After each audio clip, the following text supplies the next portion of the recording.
Λοιπόν, καλημέρα, δεν έχει και τα συναφή. Το συγκεκριμένο βίντεο είναι πολύ εξειδικευμένο. Αφορά μόνο όσους έχουν αυτό το μηχανάκι.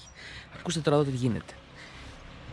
Έχει παρατηρηθεί, το είδα βασικά σε κάποιες ομάδες στο Facebook που μιλάω με κάποιους, ότι τα πατάκια του DR είναι πολύ μπροστά. Αν δείτε δηλαδή αναλογικά με τη σέλα, κοιτάξτε που βρίσκονται. Επομένως, όταν σηκώνω όρθιος, πάω πολύ μπροστά. Το είχα αναφέρει και σε πρώτο βίντεο, δηλαδή άμα δείτε ένα απόσπασμα το λέω. Δείτε λίγο. Γύρισα και το τιμόνι λίγο μπροστά κι άλλο. Δεν παίρνει άλλο, έχει πολύ pullback. Γιατί δεν νιώθω άνετα όταν σηκώνω όρθιος. Και το είχα λύσει κατά κάποιο τρόπο σε ένα βαθμό, βάζοντας άλλο τιμόνι, ευθείο τιμόνι, flat τιμόνι, για να μην έχει pullback, και το πήγα τέρμα μπροστά. Δηλαδή, άμα το δείτε, το τιμόνι είναι τέρμα μπροστά, ξέρω εγώ, είναι αρκετά μπροστά δηλαδή. Λοιπόν, δεν κάθομαι στα αυγά μου και έκανα κάτι άλλο. Αγόρασα από τόσο μεταχειρισμένα πατάκια φθηνά, να πούμε, για να μην χαλάσω τα δικά του, μήπως δεν πετύχει. Αγόρασα ίδια πατάκια, να το αυτό εδώ πέρα. Και τι θα κάνω τώρα? Θα το κόψω το πατάκι εδώ, το κόψω εδώ και θα το κολλήσω εδώ. Θα βάλω και μια βίδα μέσα, εδώ, ούτως ώστε να παρέχει μια ασφάλεια. Γιατί το ηλεκτροκόλλησο μόνος μου δεν είμαι και ο καλύτερος ηλεκτροσυγκολλητής. Βασικά είμαι τίγκα αργάριος. Λοιπόν, το έχω κάνει στο άλλο. Πάμε να το δούμε, να δείτε τι ακριβώς εννοώ. Να το. Αυτό ήταν εδώ της μαμάς του. Αυτό είναι της μαμάς του.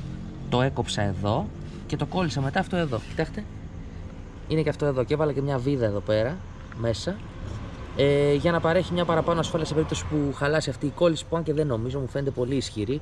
Σχεδόν επαγγελματική θα τη χαρακτήριζα. Πάμε να το δούμε όμως και τι έχω κάνει. Πάμε να το κάνουμε μαζί. Θα πάρουμε τον τροχό, το κόψουμε εδώ.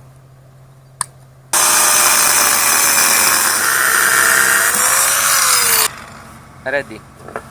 Έτοιμο αυτό. Και τι θα κάνουμε τώρα? Θα το κολλήσουμε.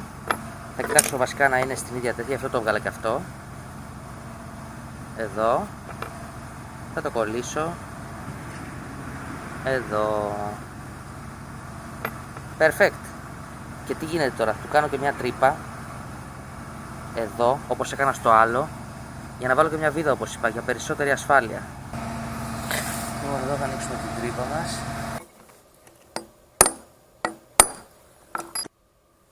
Λοιπόν, λίγο λάδι.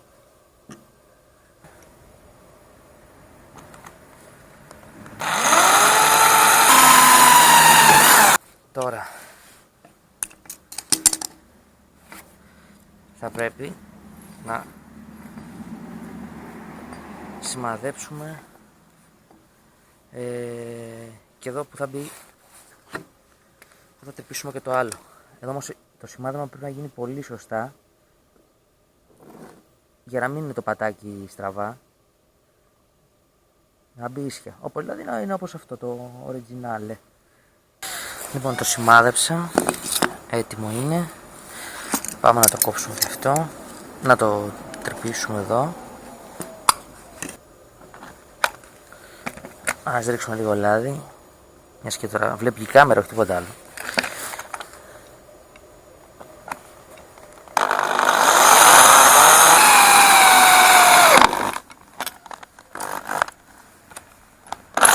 Βάζουμε μια πρόχειρη σάπια βίδα.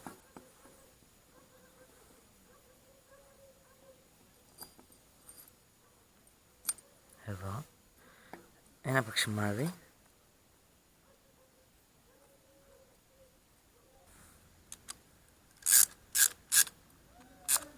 Σφίγγουμε λίγο. Και τώρα πρέπει να το φέρουμε ακριβώς όσο είναι το μαμά,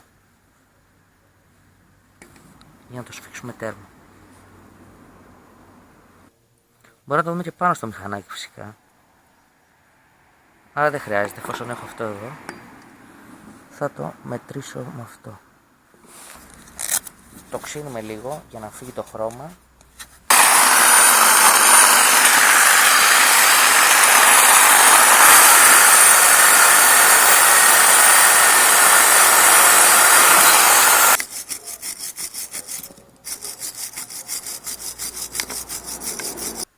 Και τώρα να το ηλεκτροκολλήσουμε.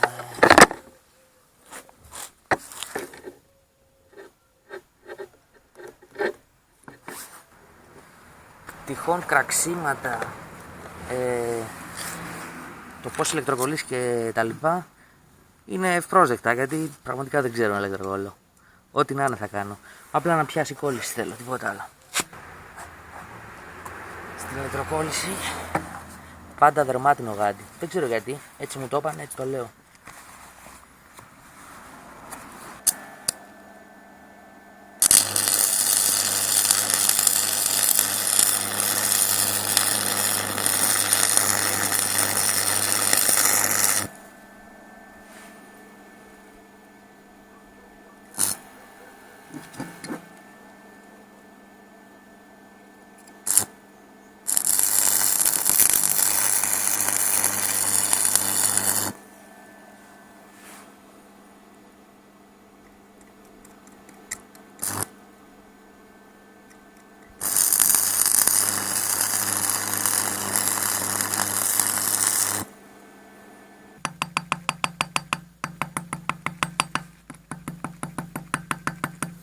Σπάμε το βόρακα.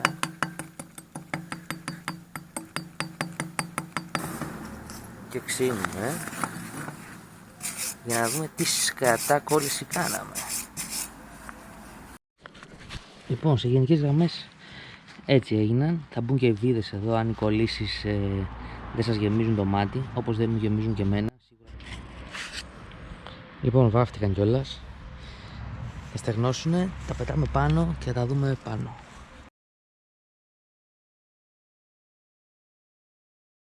Αυτά από Motorocker. See you στο επόμενο. Γεια και χαρά.